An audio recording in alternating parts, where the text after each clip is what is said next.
Okay, I think we're recording now. Yeah, so this is already 13 seconds in. Um, okay, so welcome back. This is going to be part 9 of my 25NL session review. And as you see, we're not doing too well at 25NL. And I'm pretty confident that this is a run bad. I'm doing pretty well at the 10NL and run bad at the 25NL. And I'm taking an entire day today to do like a leak finding day where I'm going to be doing a lot of session review, and I have a list here. It's a pretty big list of leaks that I believe that I possess, and that like traps that I kind of fall into every once in a while. And some of these I have a pretty good hold on, but some of them are also a little bit more not so black and white, I guess you could say. But we're going to get into some review, and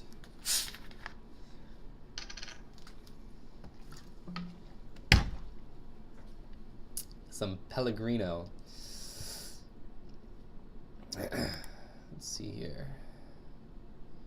Replay all.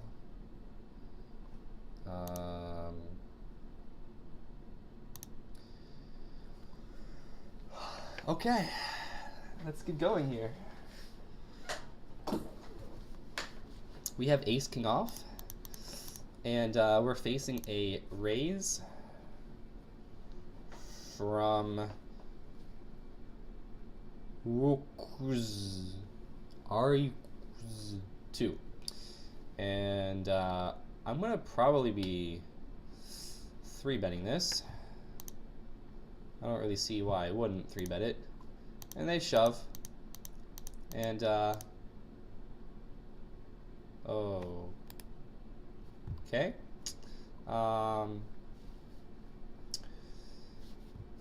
The old deuce 9 suited there, I guess. Let's just go to the next hand. That wasn't very interesting. So this is 25, and okay, another short stack, a 90-10. They limp, and I'm gonna be isolating them. Well, not really isolating them. I'm gonna be building the pot bigger with them,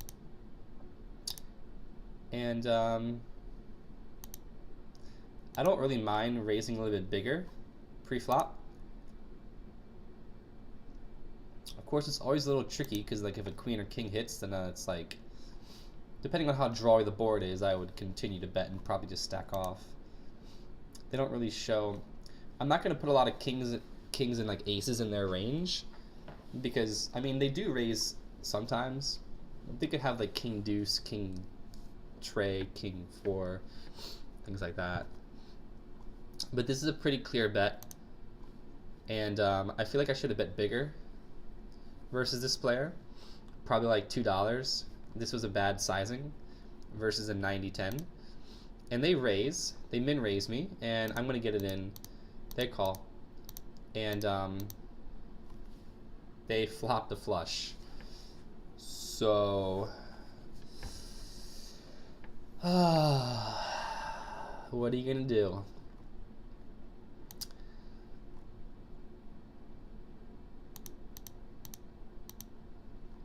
Okay, so this player opens, this player calls,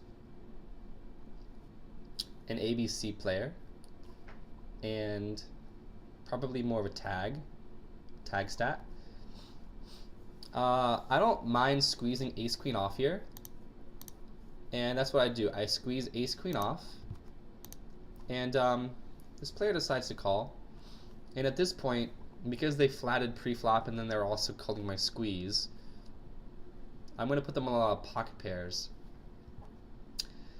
and not a lot of strong broadways, because they might have actually 3-bet that pre-flop. That's why I check, because I'm not representing anything on this board here, and if they have 7s or 8s or 9s, they're gonna probably peel one time in position. And I know that this player's pretty tight. They're not too crazy, I would say, but I mean sometimes they'll spew. But I feel comfortable check folding to that. I check. I mean, I'm gonna call one time. And now when the queen comes out, I think that's a mandatory bet. Because, I mean, they could still think that I have ace-king and I'm trying to rep the queen. It's very easy for me to call ace-king on the turn there. Because, I mean, it's not only pocket pairs. I check twice, they might try to steal the pot with, like, queen-king or jack-queen or jack-10 or something like that. And, it doesn't show what they have, but I don't know. I think that it's probably okay that I check call the turn like one time, and then see what happens.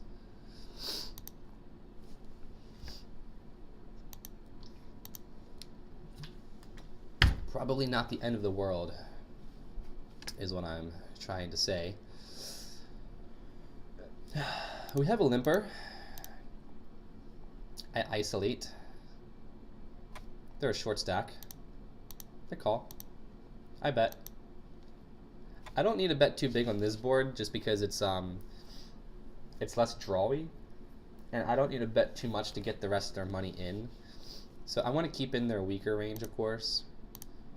Here, I mean, I can just bet like $3.50, $3, $3.25, something like that. They call, and I'm gonna bet. I'm gonna shove. They call. They have pocket tens, so they call me to the river with pocket tens. And I'd make a note about that. That, you know, that's how they play. They might as well have just shoved that pre-flop, but you know, this is 25-0, and which I'm also running very bad at. We'll just show that again. So, yeah, negative 5.5 BB per 100 over 20,000 hands. That is ridiculous. I know I'm not that bad, and it should actually be positive. And after doing some more review and things like that, I mean, I am finding leaks, but I'm really not finding anything that's a negative 5 BB valid enough to like represent that win rate. And 20,000 hands is a ridiculous sample size. It's really small. 25 and L. This is a tough spot. Well, okay, they are short stack. They are fishy. 2.7% 3-bet.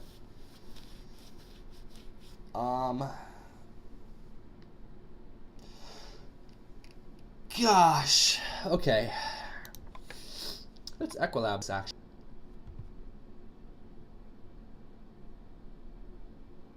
Oh my gosh.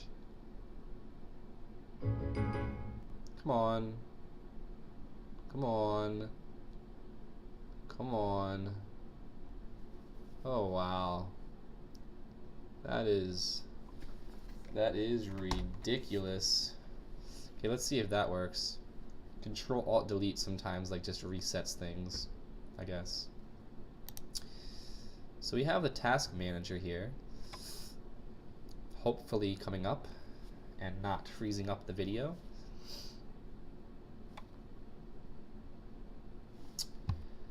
Okay. And I wonder if I can pause this. I'm afraid to even hit anything because I don't want to freeze everything up.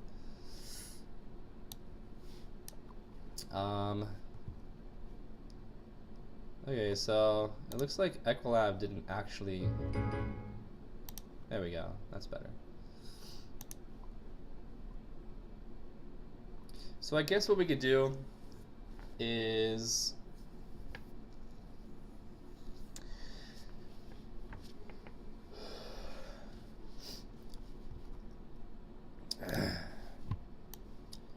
we're gonna take pocket tens, and then we're gonna give them 2.7, I guess. Okay, we're gonna give them ace king off as well. That's not a big sample size. So I mean, if they do include ace king suited, I'm going to include ace king off. You know, I guess that they could flat at that pre-flop, but they're a little fishy as well. They're very passive too. Jeez. Okay.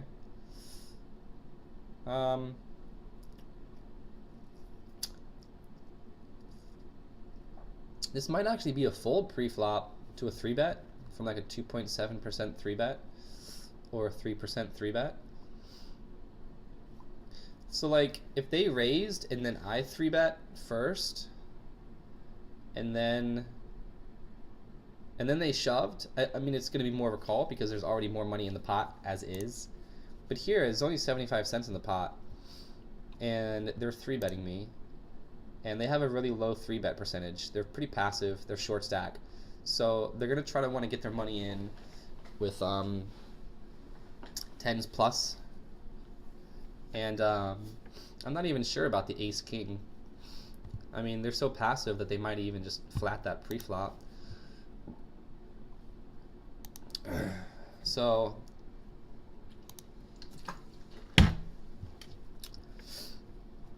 what would we have to make this to? 5%? So yeah, I mean he's probably not going to be 3-betting ace jack suited and king queen suited and things like that. He's probably just going to flat that pre-flop. I'd be willing to bet. So let's just give him ace queen suited, ace queen off, and then see what happens. So here it's 47, and it's not like I can set mine here either. There's not enough price for me to set mine. I mean, you might think that I'm a little bit nitty for even considering saying that this should be a fold pre-flop. But I think based off the stats and based off the fact that it's 73-11, the 11 is here, they're short stack. They seem pretty passive, I guess.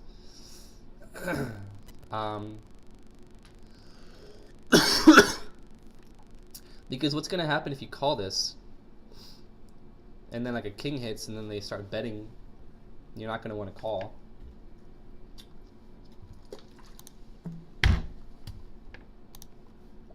And then versus this, you're at actually even not the 8s either.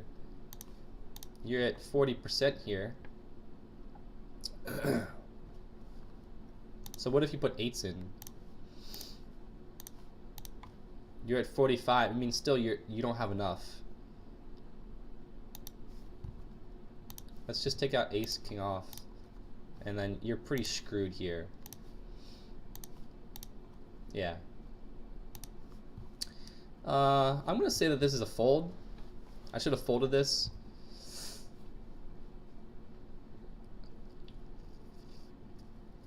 I guess. It's whatever. It just doesn't seem like you're looking too good against 2.7. I mean, even this guy has a 3.2 over 500 hands. And that's over a really big sample. So some players are just really passive.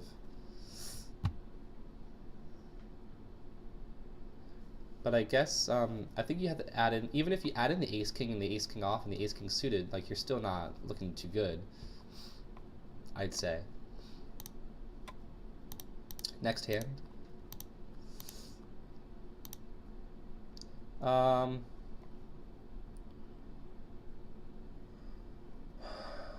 Okay, I could have actually probably squeezed this pre-flop. A 22% opening range is not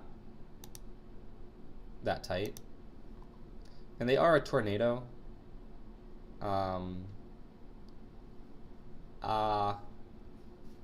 This player is a little bit weaker, a 36-10.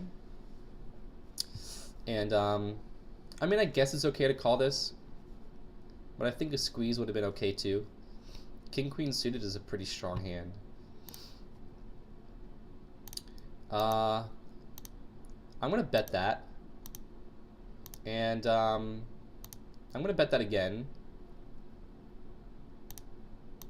And whenever they shove, like, whenever they bet first, like this, I don't know. I just don't really feel like there's a reason to shove. I hope I wouldn't shove this. I don't think there's a reason to shove because they're either doing this with a pretty good value hand or like broken clubs or a broken straight or something like that. And okay, so they flop a boat. What are you gonna do about that? I mean, I don't really see myself folding to that river bet here. And then I'd probably make a note about them that they do this with nutty hands. Well, yeah, I mean that sucks. 1.3 bet percentage, 36-10, 1.7 aggression factor. They're pretty passive. So I don't know. I mean, maybe you can even make an argument for folding, but I don't think I'm going to fold that. Yeah, probably not going to fold that.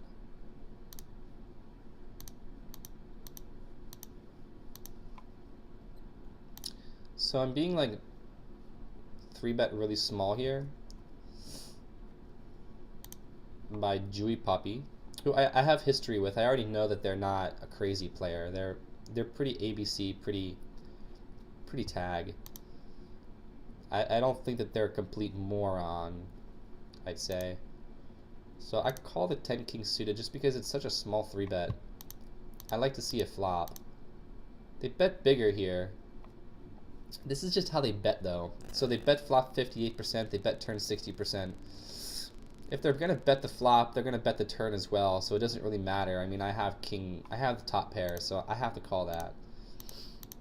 And now, this is kind of annoying because I could probably fold this now because this screams value bet.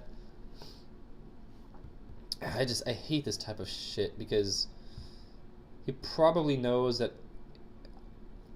if he has like a strong king, then he probably thinks that I might call this with a queen X or like a weaker king.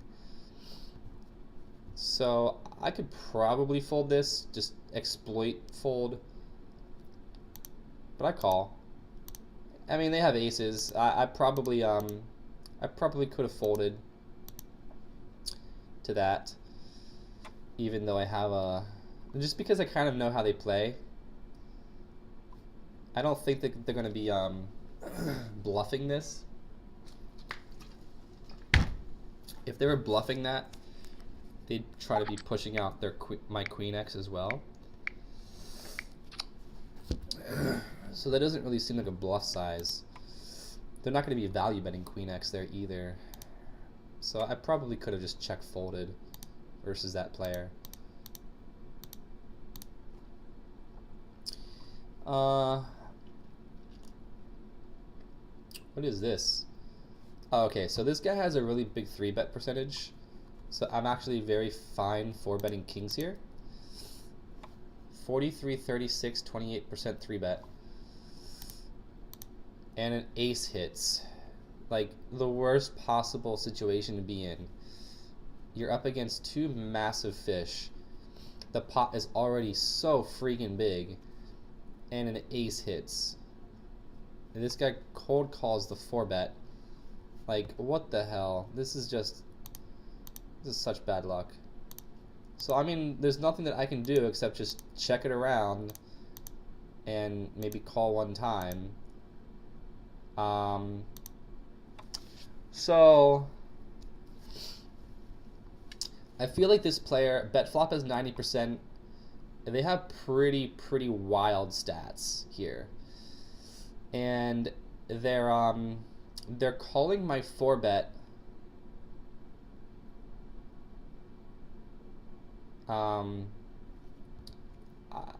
They're not gonna have too many ace kings. Do they have ace queen? Maybe they might have pocket queens. Ace queen combos are going to be diminished as well. Probably not going to be doing this with ace jack. So I'm thinking that maybe jacks or tens or something like that.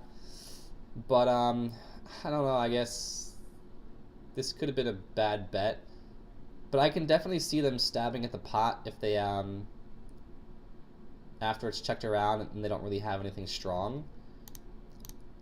So I decide to bet because I don't feel like they have an ace after this last ace hits, and then also because I'm blocking the board and my hand is blocking a lot of their ace X that they're going to be calling with pre-flop, if that makes sense.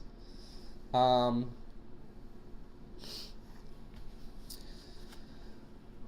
then again, because I'm also blocking things like queen king,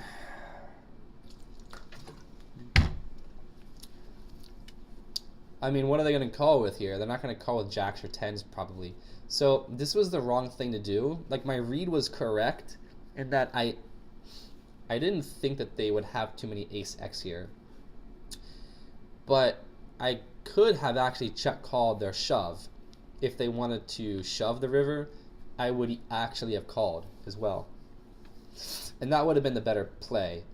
I misplayed that, and I don't see too many value hands that are going to call, even with how fishy they are. Like jacks or tens maybe. Maybe if they called that with like queen jack, queen king, they might call. So I would say that was a misplayed hand. Okay, well, it looks like we're 3-way here. Being 3-bet, I'm on the button, and this guy's 3-bet is ridiculous. So they bet. Okay, so I go for a flop raise. Their 3-bet is so high, their bet flop is 72%, and they're only betting 227 on a dry board. And I have overs, I have position, so I raise, and they call. So, I mean, when they call, I don't think that they're going to really have anything good, because, like, they're not a good player. I already know this. They're just not a good player. 13% 3-bet is ridiculous. 8% squeeze is, you know, it's pretty good. But look at their fold to 3-bets.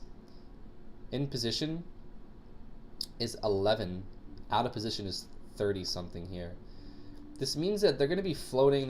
They're actually going to be like floating OOP, like out of position with air balls and shit like that. Like, they're going to try to float you out of position and then try to bluff you later. Like, they are a ridiculous player here.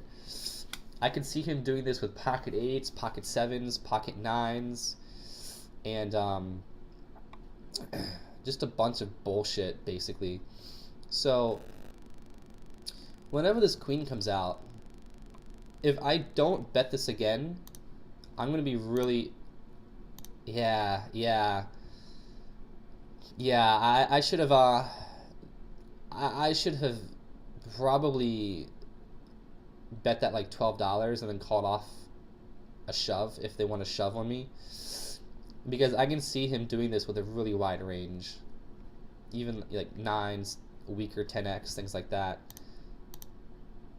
And whenever the king comes out, I have to call that, because they're very bluffy and they're very wild players, a very wild player. And see, so he has 3 ace here. I should have stuck with my read, and the queen is a really good card because it puts 2 overcards on like a weaker underpair, and he's probably not going to call that bet with. And I would have set myself up for a bet call because I have overs to like 10x if he wants to shove that, if he just doesn't believe me for some reason, or if he's going to be shoving a weaker flush, perhaps, or just something random. Like, I also have the straight draw outs, so my fold equity plus. I would have bet called that off, and my read was correct. So he bets and I raise. He calls me out of position with ace 3. So he's a super bad player. Yeah. But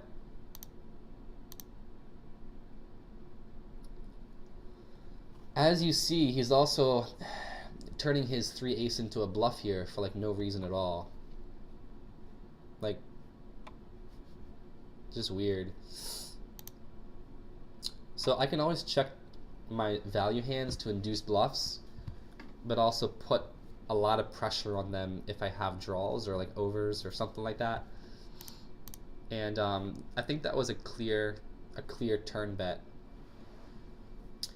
because my read, I had a strong read. I have a range of what he could be check calling with, or I mean bet calling with on the flop. I don't think he believes me ever either, even though I have a lot of value hands. I could be doing this with like a strong 10x, 3, 4, pocket jacks, pocket queens, things like that.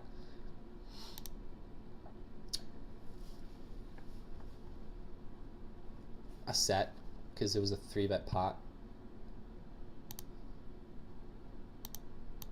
Yeah.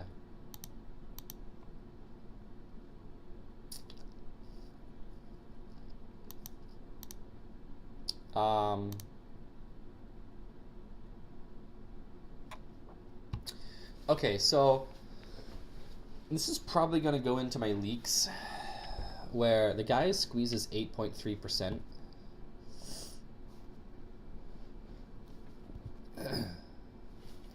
But at the same time, I only have Jack 10 suited, and that's a really big squeeze size. I think I should have just given that up pre-flop. I think Jack 10 suited is like at the lowest that I would want to go. And at this point, I'm going to bet, just because, I mean, I know that they're complete fish, basically. They're a lag fish. I label them a lag fish. They understand like the nuts and bolts of being a lag, but they lack the application of it. And so they overlag. And they're just overall a bad lag. This is a money card right here. That's like my ticket to success. And like I see, like they're calling me down. They call on the jack. I bet a little bit small on the turn because I feel like he could be doing this with like 8x, 10x, pocket nines, things like that. He calls. River bricks. No reason for me to check behind. I think the Jack 10 suited was a little bit thin.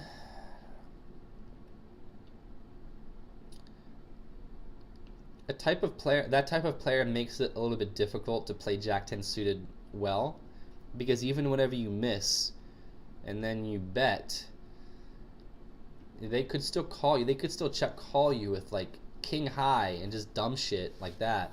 And then like on the turn, like, do you really want to just bluff shove 10 or jack high?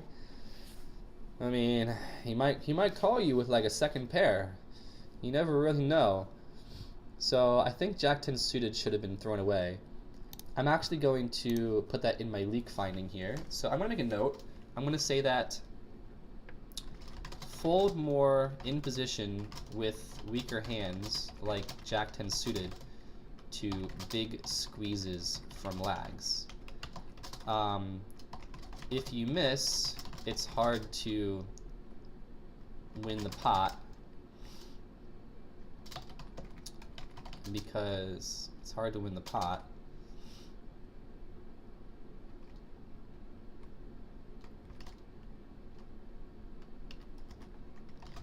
If you hit, they could have you dominated. Yeah, I mean, he could have done that with something like 10 queen or like jack king, and even if a jack or 10 does hit and then he's betting into me, then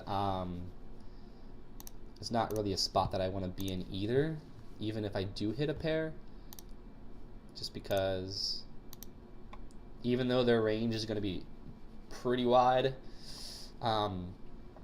it's still better than my jack 10. So I'm definitely getting a little bit more serious about this. I'm going to be making these leaks, these leak finder notes. 80-20, I'm going to be, so wait, he opens for like $1.15. I mean, okay.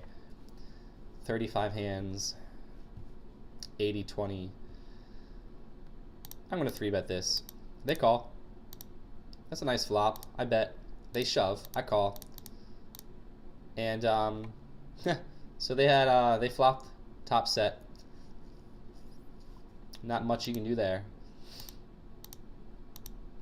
I'd make a note about them that they raised really big, even like without things like kings and aces and things like that.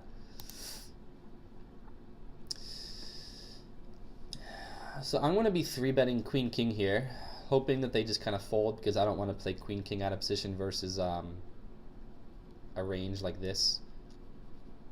I guess, I mean, that could, because like any 10 jack queen king that hits, I could probably bet and fold out like their under pairs and all that stuff. They call. I bet. They call. I check. They bet.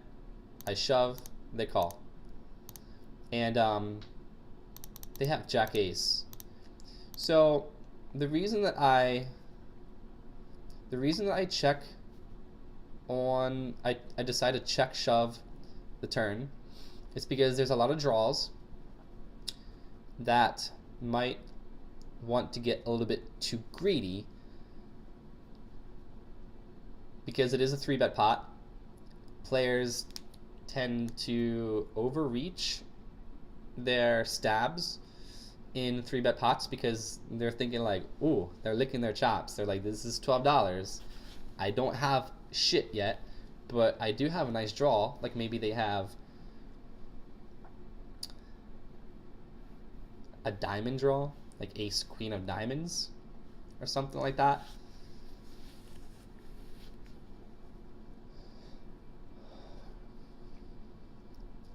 They could always have pocket jacks or like king jack or something like that too, or king ace, but I think that I like my play. That's a big bet too. I mean, but my plan was to check shove, so I can't really be like, oh, okay, well, they bet a little bit more than half pot. No, I'm gonna shove. And this was super, super, super bad of them too. They didn't have to bet their second pair. And again, this is why they're at 25-L, and this is also why I'm frustrated. I'm going to show this even again, because I'm just running so freaking bad at 25-L, even though I feel like I'm making some pretty sick plays and playing really, really well all around. Some leaks here, but I mean, not the worst thing in the world. I can fix these, and they're not like the biggest leaks, but I mean, they're spots that I just probably don't want to get myself into too many times.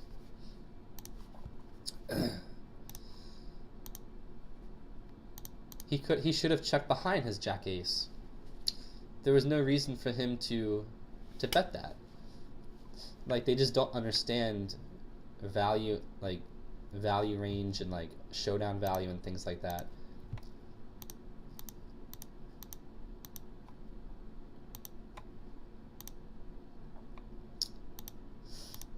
So an 18-7 calls me.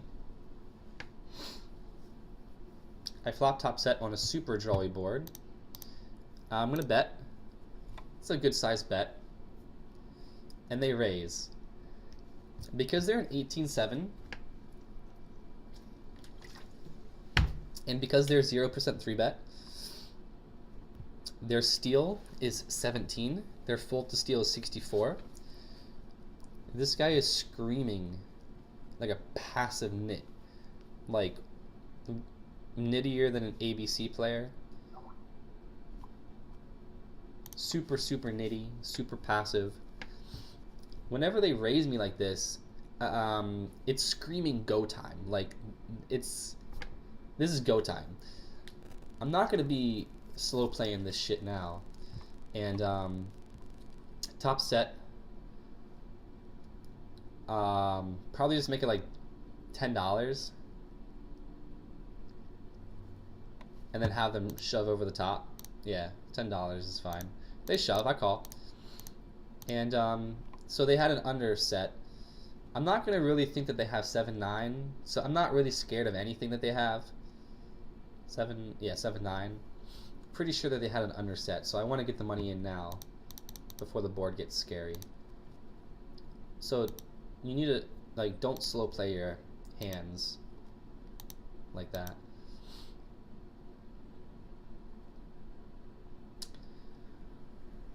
Oh, okay. So this is not the best spot to be in whenever you're holding jacks and you're being 3-bet by like a 5% 3-bet.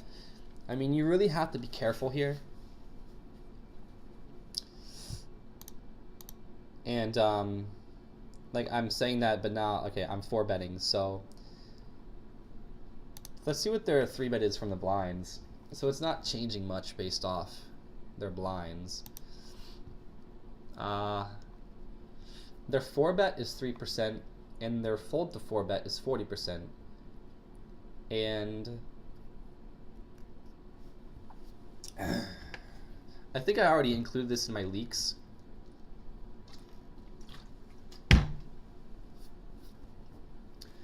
So think of it this way. Flatting versus their 3-bet range is going to be better because their 3-bet range is already strong to begin with.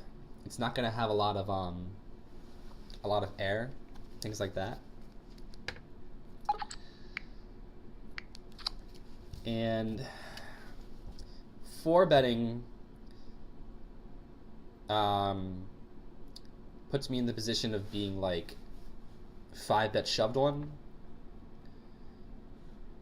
which I don't really like. So I should have actually just called the 3-bet in position and played a pot in position. I don't like my 4-bet. So it actually happens that they 5-bet shove. I mean, the chances of them doing that are pretty high because they're pretty tight, you know. But it looks like I'm gonna be calling this off. And I mean, they have ace king, so but it's really not like it's I'm fist pumping here. So we have ace king, kings, queens, jacks. Let's even just give them 10s just for shits and giggles. I'm gonna give myself jacks.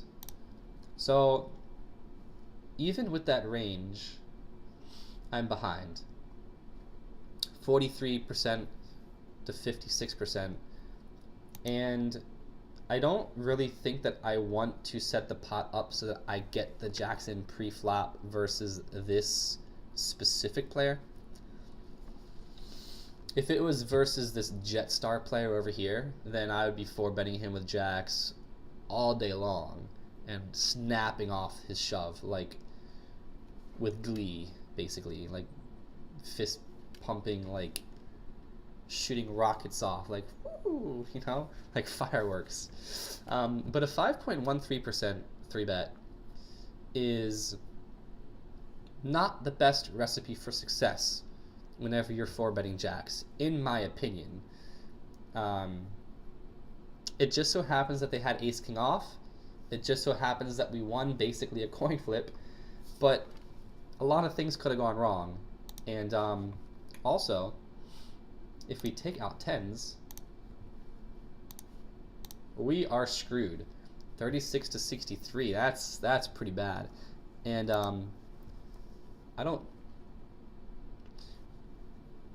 I should have used like a 4-bet bluff if I was going to, is to 4-bet bluff this guy with like an ace X suited or king X suited.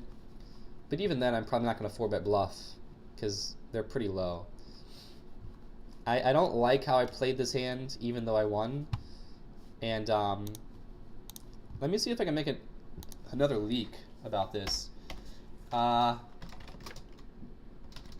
overreach with Jack, Jack, 10, 10. 4-betting tight 3-bet percentage villains.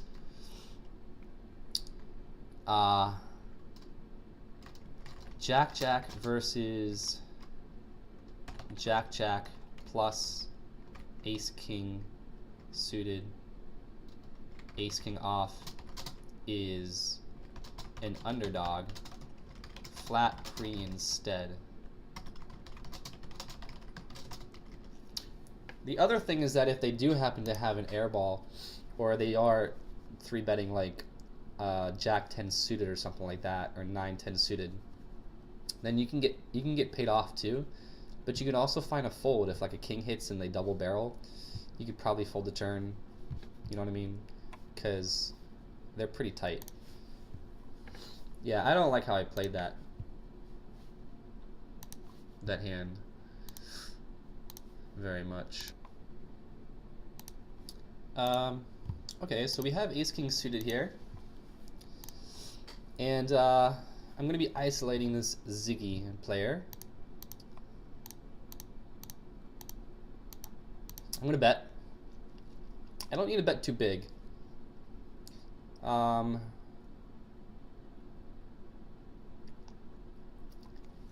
reason that I'm betting here is to just win the pot.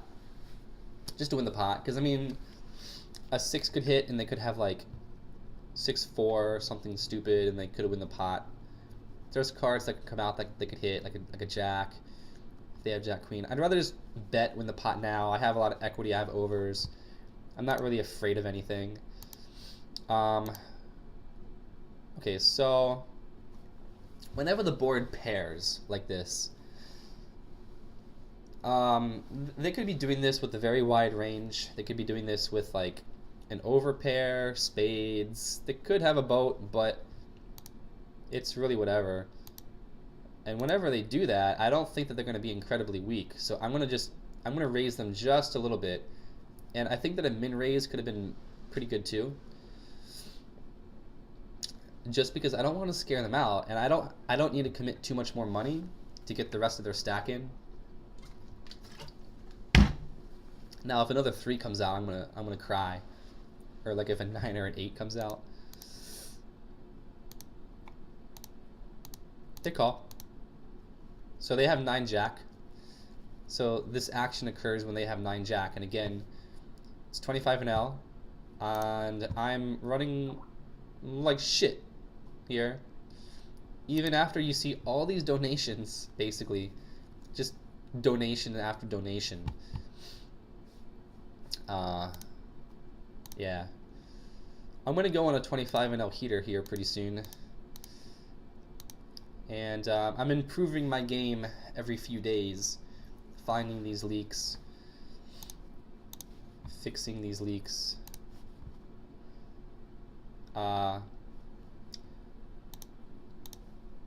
As you see here, I don't like lags very much, especially whenever they have position on me. Oh man, I hate it so much. They just do the dumbest stuff. And it's hard to bluff them because they'll float you with 10 high on your check raises and stuff like that. And then because they don't understand ranges and they don't understand like that 80% of the time you're check raising with something that has them crushed. But then the time that you do like decide to bluff them, which is stupid because you shouldn't be bluffing lags, Well, when they have position on you, because they're gonna do some crazy shit. I don't like them very much. They bother me. And I'll actually just move tables. I'll change tables if there's a lag that has position on me. There's nothing wrong with changing tables.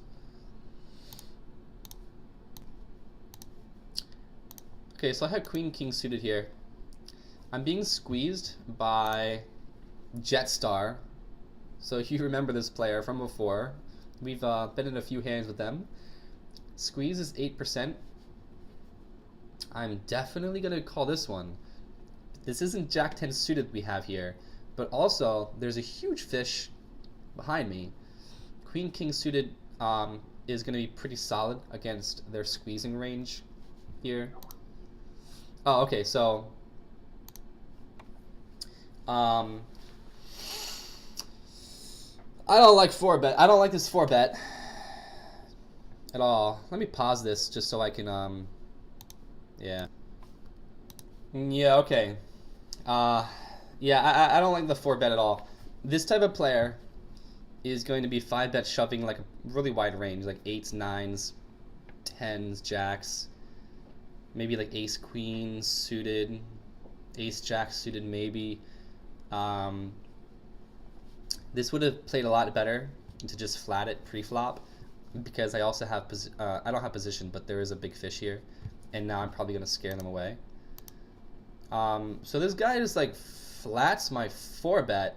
It's just the dumbest thing ever. Like, he either needs to fold or shove, unless he has aces. But I don't think that they're gonna get that tricky. I think that he could easily have something like ace jack, and they're just being stubborn. So I'm not gonna really give them credit for anything extremely strong here. He probably thinks that my 4-bet's pretty high, or that. Because he's out of position too. He's flatting a 4-bet out of position. But I flop top pair, which is pretty amazing. I'm not gonna be folding this. I'm gonna get my money in.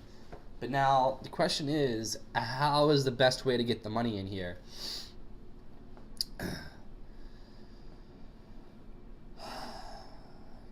I feel like I could let him bluff. I feel like I shouldn't be betting this. I mean, so what are the chances that an ace hits?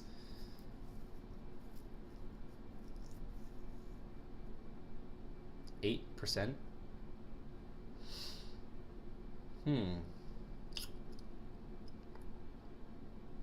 8%. I think that overall, long term, I'm gonna get more value out of checking behind and letting him bluff his stack off on the turn in the river, or a bigger chance of calling with something like 7s or 9s or 10s or jacks if I check the flop here. Oh, okay, so I do check. That's sweet. They check again, and now there's really no reason for me to slow play. They check, and I bet, and they call, and they have 8 ace. So okay, this guy is an ATM. Like, that's how bad he is. He is awful. So he calls my 4-bet out of position with 8 ace suited. Calls the turn bet and then also the river bet as well. I guess he just doesn't believe me. He just thinks that I always have like an air ball. But I mean, that other hand I did raise with I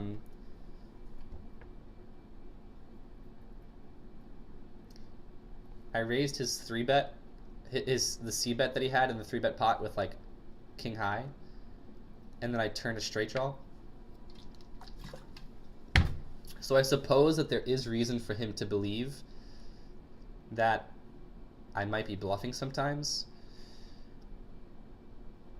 But my read again was correct in that I didn't think that they were going to be too strong. They could have a wide range just flatting a 4-bet out of position versus my 4-bet. I like how I played that.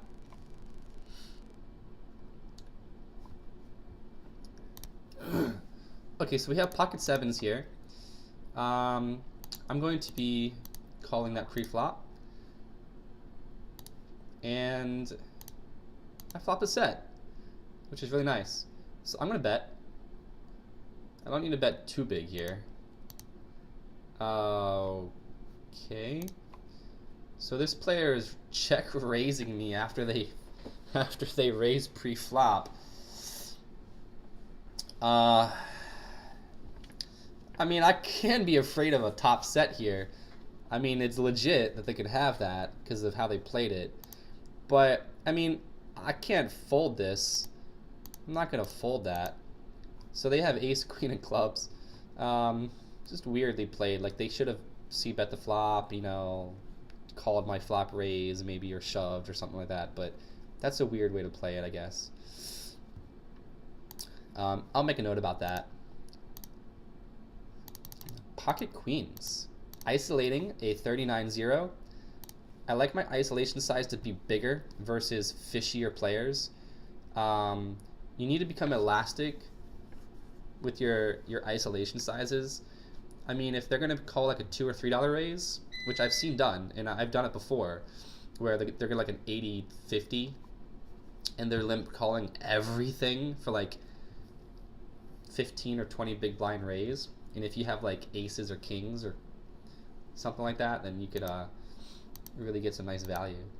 So I'm going to bet bigger here because they're fishy, and this is a nice board to bet with queens. And they raise me really, really big here.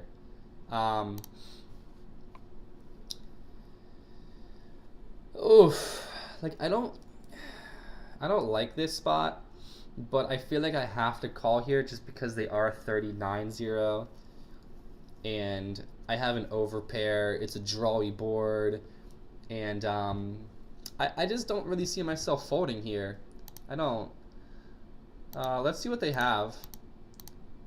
And they have pocket nines, so okay. Okay, that's interesting. Yeah.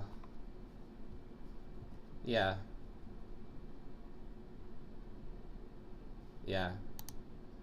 That's one reason why I call down fish a little bit lighter sometimes too.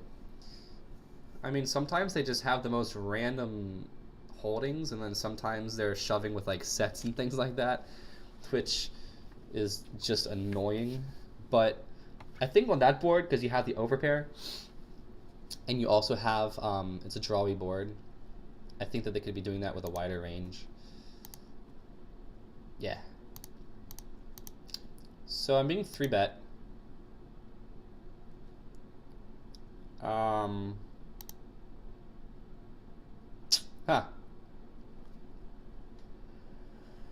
Looks like I'm being a little bit too confident here in my pocket pairs today. A little bit too arrogant, I would say. I don't really want to be calling this. Okay, so this player has 6.2% 3-bet from the blinds. Their 3-bet sizing here is pretty big, and that makes me think that they might have something pretty strong. I didn't want to call. I was either going to call or 4-bet.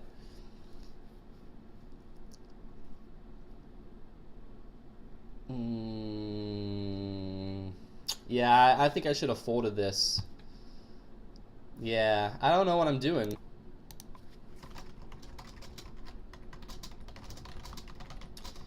Okay, so I have getting too wild with things like 8-8, 9-9, even over 100 big blinds deep sometimes.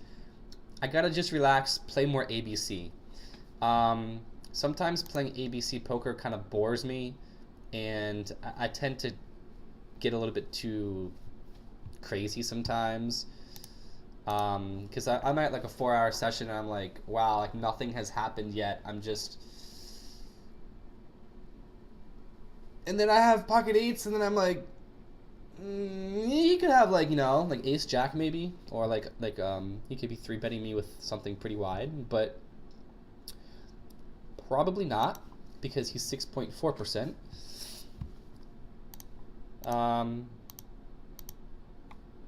But they fold, and then Jetstar calls because he's a donkey. He's such a donkey. Like, wow. He's probably one of the worst lags I've ever seen. There's nothing to do here except for shove, really, I think. Yeah, I mean, I can't do anything other than shove because whenever they only flat pre-flop.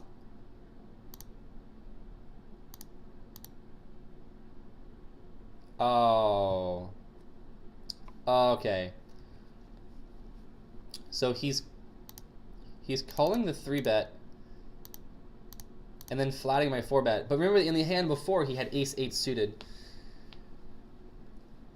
So again, his range can be pretty wide. I don't want overcards to hit the board. And if he has something like 9s, 10s, jacks, like I think that he probably would have 4-bet jacks and 10s and things like that.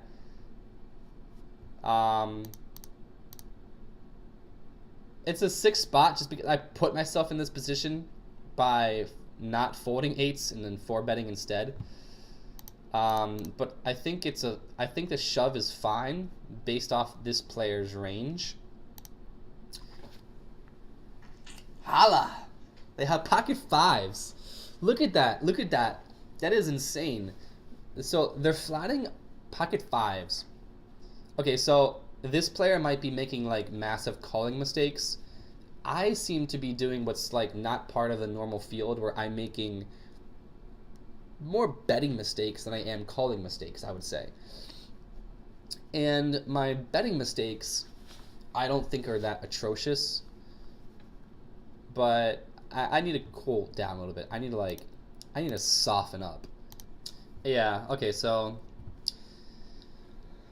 I like my flop shove, but I don't like the 4-bet that I did. Pocket aces. Isolating Funky Monkey here. It's a nice isolation size. I'm being 3-bet. Being 3-bet by this player here. Because my isolation size is normally a little bit bigger than anybody else's. What this means is that in order to 3-bet me, it's going to have to be a pretty big 3-bet. So 375 is a pretty big 3-bet. 9.4. Bet flop is 100%. You could make an argument for flatting here and then check calling his spew barrels, basically. Or maybe just check, okay, so the pot would be like 750 on the flop. I check, and they bet like 5. They have 20 left, and to like 12, and I could have check shoved. And you can make an argument for that. And I think that would have been a really, really solid play because their 3-bet percentage is pretty wide. I decide to 4-bet really small. That's a really small 4-bet. They decide to jam anyway. Like, I don't think that they're going to be folding to a really tiny 4-bet once they've already committed that much money. They decide to jam, I call. They have pocket 10s. So, that sucks. More run bad at 25 and L. Pocket 6s. I check. They check. I check. They bet. I call.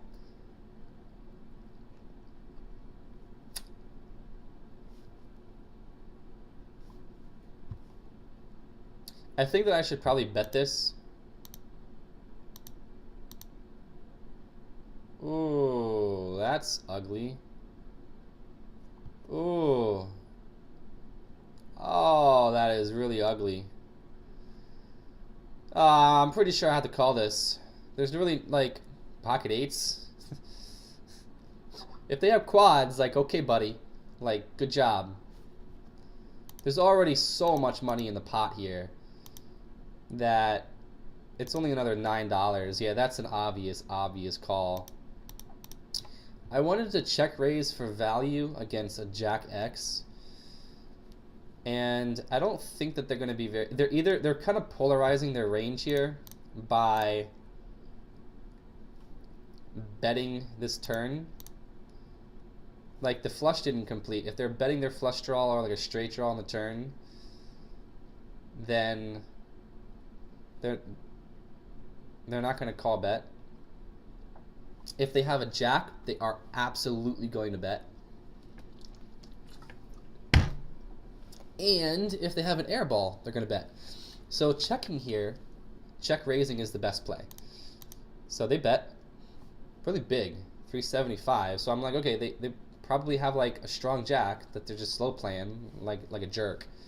Jack ace, jack king, because of like their stats here. And I decided to check raise.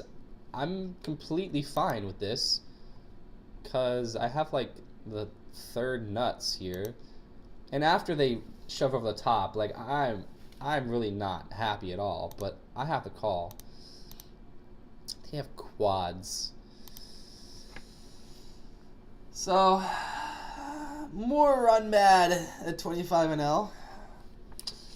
I think that check raising is pretty standard because I have a boat and they could easily have like a lot of Jack X combos here. What happened on the flop, pre-flop? So they open under the gun. 20% early position. That includes like Jack Queen, Jack King, Jack Ace.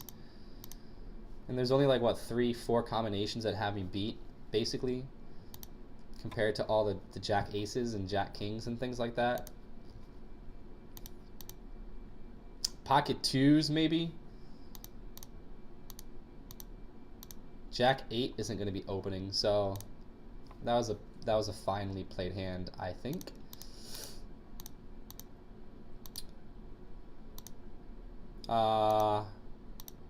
Looks like I'm squeezing King Queen here. Speed GX probably doesn't have anything too strong. This guy has a pretty wide opening range. Early position is, well, 13 hand sample, but like they're definitely going to be a little bit wider. That's annoying. That's not going away. Is this frozen? Oh, that's why. It's frozen. Okay, so I had this working and I had to like shut it down and then reopen it. We have King Queen off here. And okay, so we were squeezing this, which I actually don't mind. I think that's a pretty fine spot to squeeze. And I mean, they call anyway, so maybe actually in the future I should probably stop squeezing, just because it's like I might as well just squeeze for value, because these players just aren't folding. They just are not ever folding to my squeeze. It's the weirdest thing. Like, you'd think that they'd want to fold like their ace jack and just dumb stuff like that, ace 10. Okay, anyway, so I flop top 2 pair, and this is a clear bet, like $6 maybe. Should have been like, okay, like I guess 537 is okay, but they have a lot of draws, like Jack 10, Queen 10, King 10, Jack Queen, King Jack. This player shoves, and I'm not going to fold.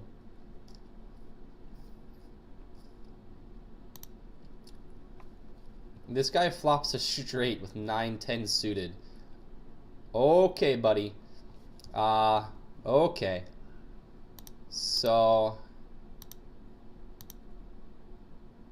the only thing that they're gonna have here that has me beat is like jacks, because they probably would have 3-bet queens and kings, And like, I'm surprised that they didn't 3-bet jacks. So I'm not really going to be afraid of a set. Jacks are like the only thing that I'm going to be afraid of. Jack, queen, king, jack. Pocket tens. I mean, just some random things, like a few spew hands, like jack 10 suited, things like that. That might want to shove. Worst 2 pairs. This is a standard hand, and I have top 2 pair. I lose. Isolating a 90-10. They only have $6 here. I have queens, and I'm getting a call from Dolphin. I think I'm just gonna raise this, hope that they fold, get this guy's money, or I guess I'll call. This guy raises instead. I feel like I should probably call one time, because I have tremendous odds here to call for a flush draw. So that's like, let's say like 380 to call, divided by, the pot's already 14, plus 380 is like 17, 18. 21% equity. I have like 18, 19% to hit my flush. This is a clear call.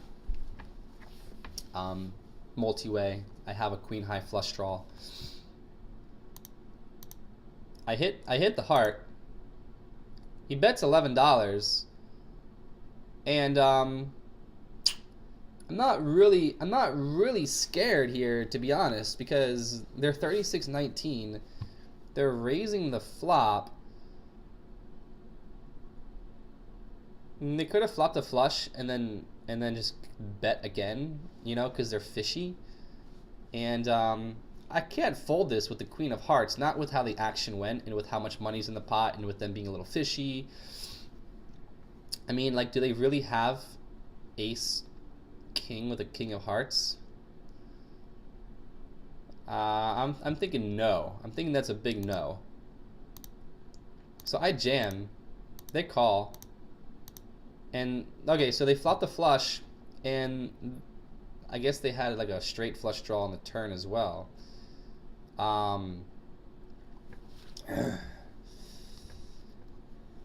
Yeah. More donations. And yet, I'm getting wrecked overall at 25 and out here. As you see, over 20,000 hands. But after I fix some of these leaks, this is a pretty big page of things that I feel like I could I gotta rein myself in. I'm like the Italian stallion here, and I need to pull the reins in a little bit and just kind of play more straightforward, more ABC. And some of these things, like, other players might not even think are leaks. They're just like, shit happens, basically. And it's not like I do these all the time. It's probably like 1 out of every 1,000 hands that I might be doing something ridiculous. Actually, this is a 2,400 hand session, and probably did like 2 or 3 things that I just didn't really like so far. Pocket kings, being 3-bet, and I 4-bet because they're fishy. And this is 25 and L. We're deeper, and I probably should have 4-bet bigger. I'm just always afraid that an ace is gonna hit. But okay, I could have probably 4-bet bigger. Excuse me. Here I should probably bomb it. Like, if they have a set, sucks to be me, but they could also have an overpair. 4s, 8s, 9s, 10s, jacks, queens, 7 ace, 6 ace, 6 8, 7 8, a lot of hands. And yeah, I should have bet that bigger. I should have bet that around like $8. They call. I'm not really afraid of the jack, so I'm gonna bet again, and they call. And I'm gonna bet again, and they call. And they have 5 king. Okay, so more run bad at 25 and L. The guy calls a 4-bet with 5 king, calls a flop bet, calls the turn bet, and then hits a freaking 2-outer on the river for a 300 big blind pot here. Probably the biggest pot that I've lost at 25 and L is from a 2-outer. So if you give me that money back, what is that, like $75?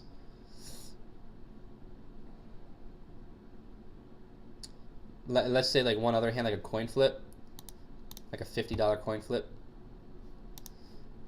That'd be like 125, 130, and like that wouldn't be so low. It would have been more break even after some of those ridiculous bad beats and suck outs and aces losing to sets and things like that. He had 5 king. What are you gonna do? Isolating. So this guy is limp 4 betting me here, or limp 3 betting.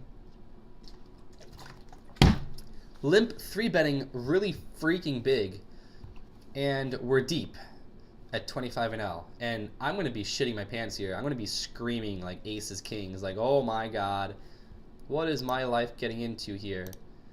Oh wow, okay, so yeah, this is me just probably not following the action, and I really think that is a terrible 4-bet. And then, okay, so he like 5-bet shoves on me basically, and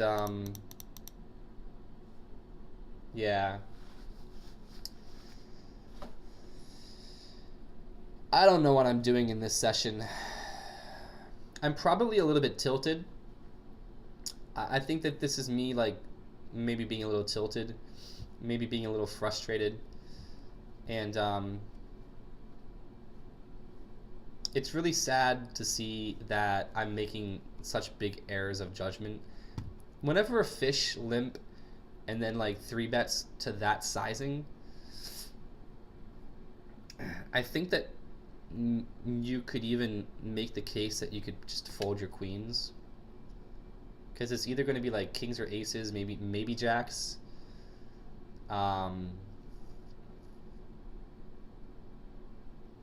You could probably call the flop just to set mine, or I just hope that they check like their ace king. Maybe you'll hit a set of queens. But 4-betting that set me up for that 5-bet shove, and we were really deep, really deep, and this was a really, this is probably the worst played hand that I've had in the past 35,000 hands that have been marked here. It's like 40,000 now, 36,000. I played a few thousand at the Dragon Room as well. You're not gonna see me doing this type of thing too often. This was completely uncalculated and really bad, actually. That's not really a leak. That was my mind just turning off and spazzing. I probably just spazzed. I probably had other tables and I saw like a 3-bet, I have queens, and I 4-bet, and I probably didn't even look at the stack sizes and things like that. So I think that maybe I should start playing less tables as well. Okay, so here we have Jetstar again. you've probably seen like 4 or 5 hands so far where he's a complete fish, like a lag fish. And this hand I'm really not sure about. I don't think it's too bad. I've reviewed this hand a few times, talked about it with somebody else. I'm being squeezed by Jetstar, and we're like 175 big blinds deep here, I guess. So what happens is that I decide to call. This guy shoves, and then Jetstar just cold shoves like 150 big blinds here.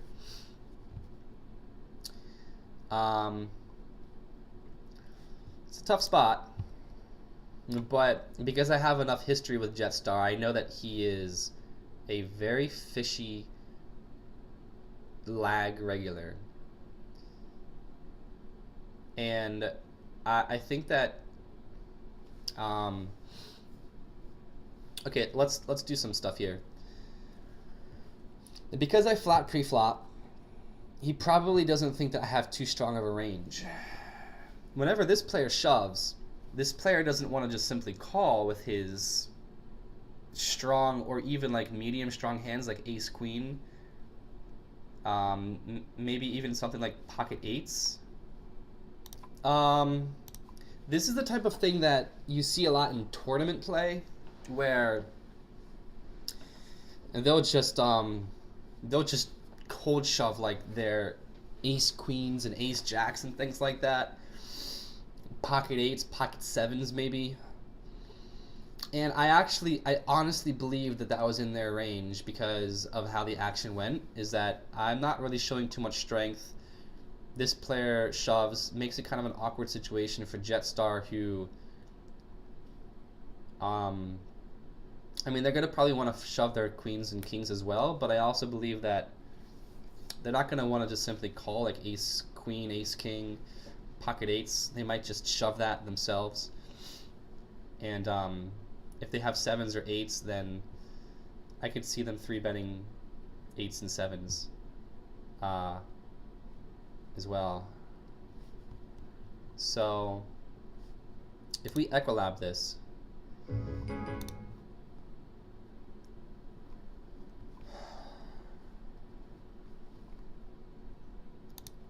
going to give him a shoving range of 8s plus, ace king, and ace queen suited. And I'm going to give myself 9, 9. So it looks like I'm a 38% underdog here. Ace, let's give him sevens as well. Okay, so if we take out sevens, and it's 38 to 37, and I'm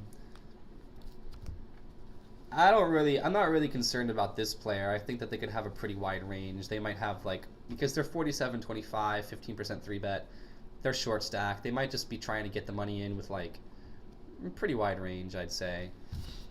It's a 3-way pot too, so they're like, well, I could probably triple up with this suited connector or like a Broadway. So it looks like he has me covered here.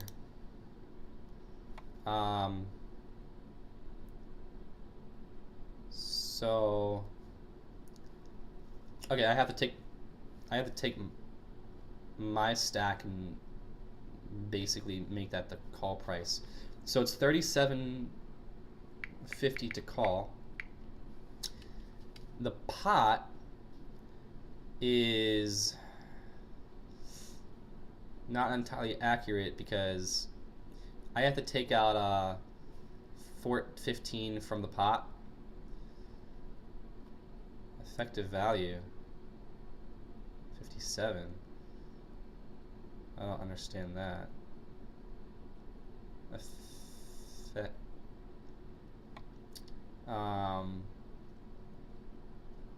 So I have to call 37.64, which means that I can subtract like 15 from his 51, which is what, like 36?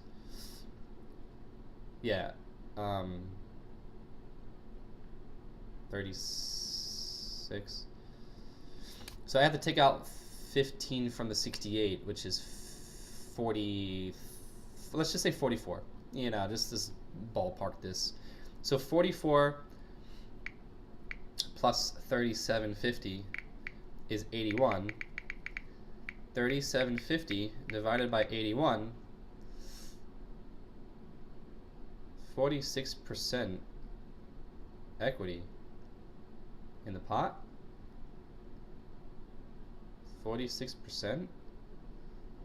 I guess that makes sense because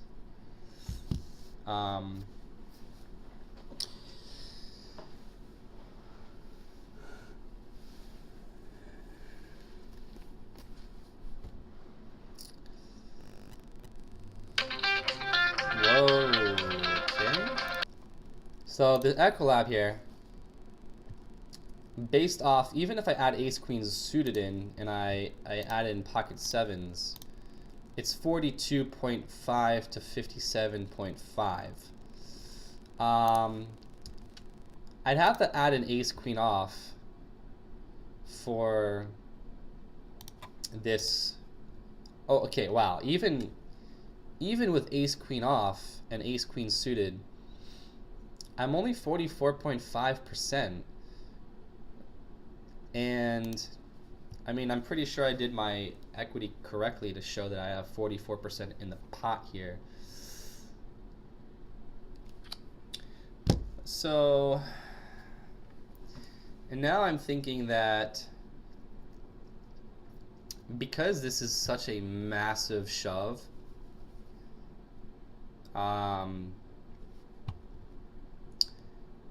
even if I feel, and I do feel that they could be doing this with ace queen off, pocket sevens some of the time, just because of how the action went. But then even if we do that calculation, I'm only 44% here to call. This is a huge shove. It looks like this is pretty much like a break-even call. I probably didn't do the calculations correctly, like perfectly for the EV. Okay, so let's take 51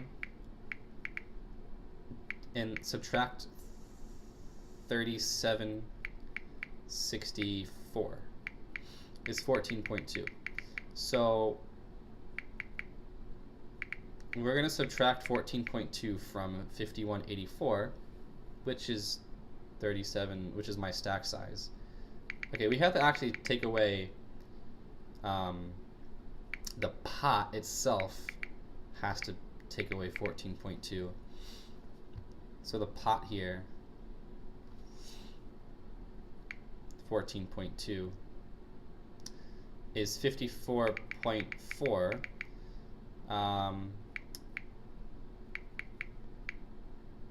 My stack size plus 54.4 is 92. So 37, so my stack size divided by 92 is 41%. So as you see, I mean, this is cutting the teeth, basically, of a range here. So my correct equity is 41%. I have 44.5% versus this range. But if we take out some of those outliers, add in sevens again maybe, I'm at 42.5%. If I add an ace queen off, I'm at 44%. Take away ace queen off, 42%. Take ace queen suited out, 41%. So I've said before in other videos that if something is break even, I don't want to get involved with it, and I'd rather just save whatever stack I currently have and continue to progress upwards, because losing big stacks like this in high variance spots can affect my play to such a degree that it would become even more negative EV, even though the initial situation was a break-even EV play. But saving my stack size isn't going to be a negative EV play if you think about the other factors like mentality, tilt, things like that.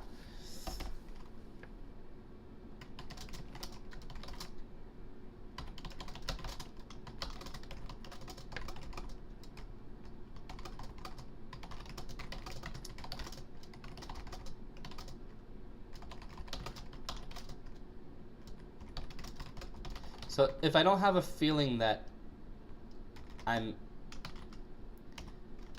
in a positive EV situation, then I need to fold, or I shouldn't get involved. I think that you know what? I should actually just do like, I should actually be putting in a range for this guy too. Because maybe, I don't know. We'll see what happens. Maybe he could have some blockers to this guy's shove as well. I'll just give him like a normal fishy shove range.